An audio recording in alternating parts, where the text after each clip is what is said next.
Kembali di Sioto, kita masih bersama Halim Rusli, CEO PT Integra Indo Kabinet Tbk. Pak Halim, ini saya baca ada beberapa tulisan ini. Katanya dulu Bapak pernah sekolah boarding school. Halo Pak Halim. Iya Pak. Ya. Ini katanya Bapak dulu kecil pernah boarding school, artinya tidak tinggal di rumah, tinggalnya di sekolah. Betul. Jadi waktu itu kegiatan daripada orang tua, papa dan mama sangat sibuk, disibukkan dengan bisnis kerjaan, sehingga kami bersaudara mungkin kurang ada waktu untuk itu. Jadi kami mulai seperti saya, mulai kelas 2 SD sudah dikirim ke boarding school di kesusteran ya dengan kakak saya. Nah, itulah. Itu kelas 2 SD itu berarti umur masih sekitar 8 mungkin 7 9 tahun. Iya, Pak, betul. Itu masih kecil sekali itu, Pak. Betul. Anda nggak merasa bahwa ini kenapa sih aku disuruh boarding school, aku kan masih pengen ketemu sama orang tua dan segala macam, gitu nggak sih Pak? Oh ya Pak, tentu sangat. Teman memang keterbatasan waktu dari orang tua, ya kami dimasukkan ke boarding school, tapi teman-teman juga cukup banyak ya. Memang sesaat aja, anak kecil mungkin nangis ya awalnya, tapi lama-lama juga kebiasaan. Oke, itu juga yang terjadi sama Pak Halim? Ya, betul sekali. Oke, nah Anda apa yang pertama kali terbersit di benak Anda ketika Anda terpaksa harus di boarding school? Saya diajarin disiplin, Pak. Di boarding school itu apalagi kesusteran yang mengelola, jam-jam kegiatan itu sudah diatur begitu ketat. Pagi jam 5 sudah harus bangun. Kalau nggak bangun disiram air supaya cepat bangun ya, langsung mandi air dingin. Seperti itu, kegiatan-kegiatannya sudah diatur sangat ketat sampai malam pun belajar bersama. Itu yang kami sempat alami waktu di boarding school itu. Oke. Dan Anda melihat dari pengalaman itu banyak sisi positif yang pada akhirnya membuat Anda sesukses sekarang atau bagaimana? Pada awalnya memang nggak terbiasa dan merasa tidak nyaman karena lagi seneng-senengnya main, semuanya sudah diatur. Ada perasaan jengkel, Pak? Tentu. Kalau lihat teman-teman yang lain kan mau apa sangat bebas. Jangan dimasukkan boarding school, aturannya sangat ketat, jam-jamnya sudah diatur dengan begitu disiplin ya. Tapi hikmatnya ya saya belajar mengenai disiplin, apalagi dikelola oleh kesusteran Belanda. Di situ sangat ketat sekali namanya. Oke. Ya. Boleh kalau saya sebutkan artinya Pak Halim membangun Integra ini dari nol? Ya, dengan segala keterbatasan karena fasilitas sarana sudah nggak ada, jadi kami berusaha dengan keterbatasan itu. Jadi di waktu itu saya mulai di backyard, di rumah belakang, saya bikin suatu workshop kecil-kecilan mungkin dengan 10 karyawan, mulai satu industri kecil plastik, kemudian saya ada kesempatan untuk dikembangkan sedikit, saya terus kemudian membangun pabrik kecil-kecilan ya. Di situ ada plastik dan kabinet, CD kabinet, makanya ada namanya PT Integra Indo Kabinet ya. Oke.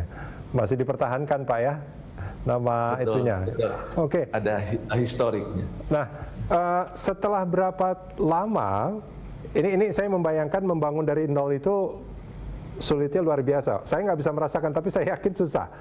Nah, tapi setelah berapa lama kemudian Anda merasa bahwa bisnis ini sudah berjalan dengan baik, mungkin sistemnya juga sudah tinggal berjalan atau bagaimana gitu Pak? Memang ada fase-fase pertumbuhan. Di situ kami segmen by segmen, kemudian unit by unit kami terus mengembangkan dengan teamwork dan kemudian dengan potensi-potensi pasar. Kami terus perbaiki dengan skill up, jadi terus ditingkatkan dengan volume yang lebih besar, dengan produk range yang lebih luas. Tentunya bisnis ini tidak bisa stagnan begitu saja. Kami selalu mengikuti tren yang ada di pasar. keadaan kondisi pasar yang seringkali berubah, kami juga harus mengikuti, tidak bisa di comfort zone dengan suatu kondisi yang udah tenang begini saja. Tidak seperti itu kenyataannya, Pak. Oke, jadi terus selalu ada proses adaptasi, proses inovasi juga mungkin. Perubahan. Ya. Oke, dan Pak Halim, ini kalau kita bicara soal manajemen, soal leadership, ini Anda ini seorang leader yang seperti apa, Pak Halim?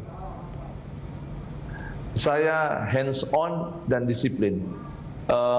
Pengalaman waktu di boarding school, kemudian pengalaman saya banyak mandiri di luar, membuat saya terus berusaha untuk mendisiplinkan diri dengan segala keterbatasan tentunya, untuk juga di-sharingkan ke teman-teman yang ada di industri, di pabrik, untuk bisa saya sampaikan saya maunya seperti ini ya. Itu yang saya coba, dan saya selalu ingin tahu bagaimana di lapangan, bagaimana kondisi karyawan saya bekerja. Itu yang saya selalu berusaha mencari tahu dan updated dengan situasi kondisi di lapangan. Ada semacam value nggak, Pak, atau culture yang diterapkan di perusahaan? Artinya ini value kita, semua orang harus dengan value ini ketika bekerja di sini, atau bagaimana, Pak?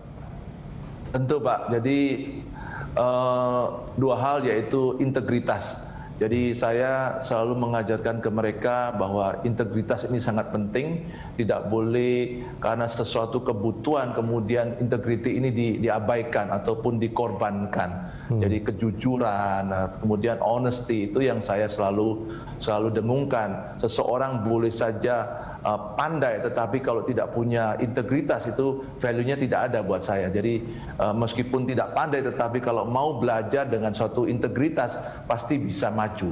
Kemudian suasana kekeluargaan, di mana saya hands on, saya selalu tahu kondisi keadaan karyawan-karyawan, kira-kira bagaimana apa yang mereka alami, saya selalu berusaha untuk bisa mengikuti juga begitu. Oke, Pak Halim, ini dengan kesuksesan Anda sekarang ini, siapa menurut Anda yang paling berjasa pada Anda? Ya, saya lihat karena tidak ada sesuatu keberhasilan itu tanpa dengan tantangan ataupun masalah. Tentunya yang sifatnya pribadi adalah keluarga tentunya. Dimana waktu kita sumpah, kita stres, ya curhatnya dengan keluarga, dengan istri dan saudara-saudara tentunya. Ya itu yang curhat juga ya, Pak ya? Curhat juga, iyalah, ya supaya kita tetap semangat kan begitu, Pak. Baik, Pak Halim. Kalau Anda melihat ketika pertama kali Anda membangun Integra, dengan keadaan Integra saat ini kalau kita bicara soal aset itu sudah berapa kali lipat, Pak, meningkatnya? Aduh, cukup signifikan ya, Pak, karena 31 tahun di mana dulu daerah-daerah kita ini kan daerah yang daerah pertanian, daerah yang agak terbelakang dengan perkembangan kota dan lain-lain, otomatis ya value asetnya juga meningkat. Oke, baik. Anda sudah membangun perusahaan dari nol dan sekarang menjadi salah satu supplier furniture secara internasional, terutama mungkin ke Amerika. Setelah ini apa mimpi Anda, Pak Halim? Tentunya mempertahankan ataupun terus mengembangkan itu merupakan satu tantangan dan challenge yang harus kita hadapi dengan kondisi nature daripada industri yang padat karya, labor intensif ini. Selalu dibutuhkan teamwork yang baik.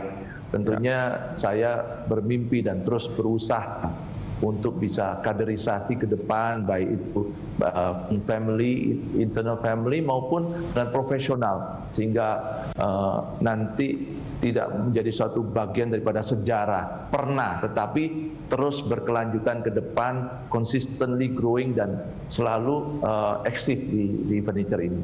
Baik, Pak Halim Rusli, terima kasih banyak sudah bersama kami di CEO Talks. Terima kasih Pak Rudi. Pemirsa, sampai di sini bincang-bincang saya bersama Halim Rusli, CEO PT Integra Indo Kabinet Tbk. Sampai jumpa di CEO Talk episode mendatang.